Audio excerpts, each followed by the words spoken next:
Right, hello lads and lasses, and welcome back to Boys Down Under, where you have come to the right place across all of YouTube to get your Celtic vs Motherwell match preview. Before we go any further though, please consider liking and subscribing to the channel. It's the best way to help support the channel grow, and I would appreciate it immensely.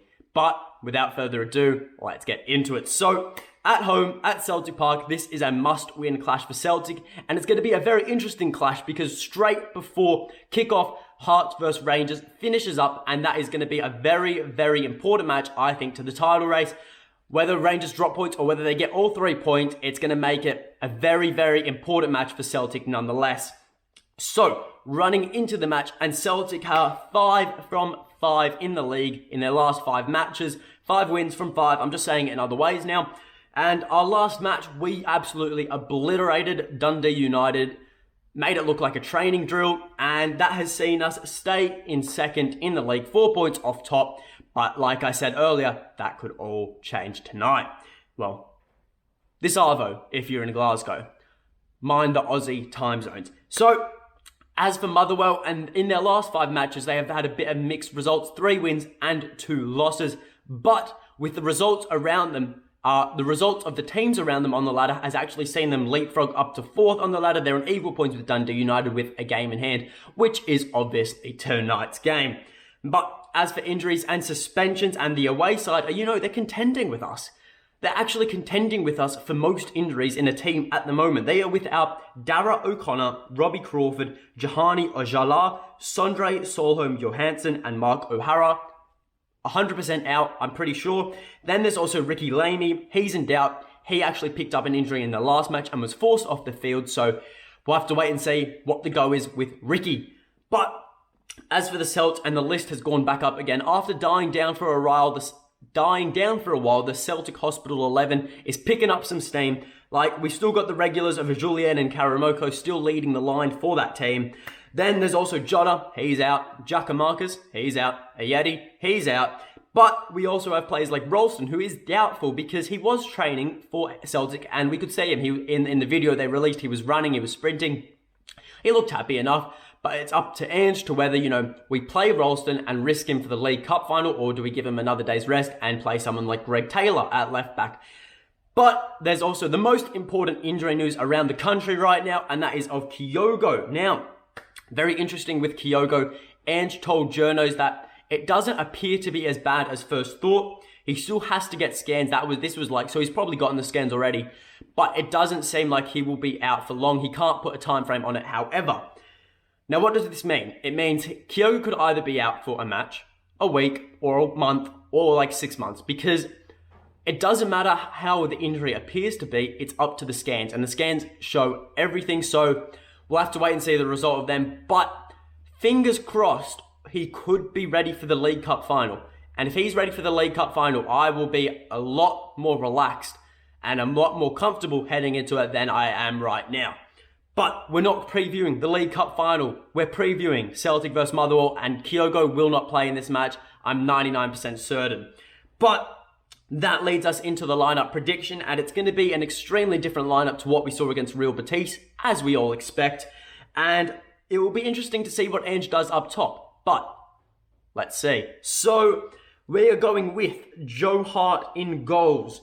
Then at right back, Josip Juranovic. I think Ralston will get an extra day of recovery, an extra match of recovery, purely because I think in the League Cup final, Ange will want to play Juranovic on the left and Ralston on the right.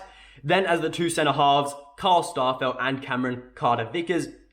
They've got the task today of shutting down the top goal scorer in the league of Tony Watt. Then we have Taylor at left back. I'm a big fan of Liam Scales. Really big fan of him. But I think with Liam playing the full 90 minutes last match, I feel Ange would want to give Taylor some more minutes. So I think Taylor comes into this match back at left back. Then moving into the midfield we go. And I expect the midfield triangle of dreams to be there purely because it could be our best attacking outlet today.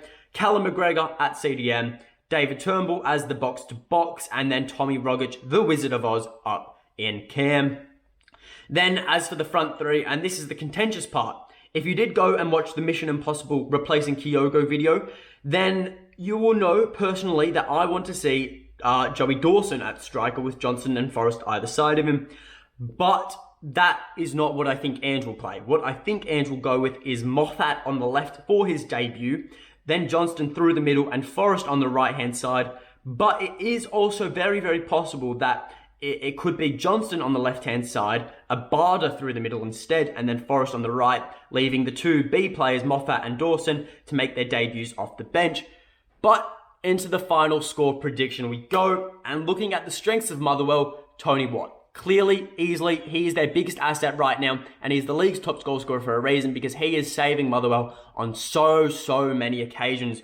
Because the reason he has to save Motherwell is because their defence is very leaky. A very big weakness of Motherwell is the fact that they have conceded the most goals of any of the top 8 sides in the league this season. And the reason they're only in 4th is because players like Tony Watt are saving them on occasions and making up for the fact that they concede so many, but they can also still score a lot. And look, I think very good player, Tony Watt. He is a very good player, but I think Celtic do have enough quality defensively to shut him down, which we'll go on in a sec. But I think the most important talking point of tonight is Celtic's attack. Where will the goals come from? Because players like Mikey Johnston aren't going to do it by himself. Players like Abada aren't going to do it by himself. Where I think the goals are coming from is David Turnbull, James Forrest, and Tom Rogic. Those 3 players have more than enough quality to help Celtic win this match tonight in attack.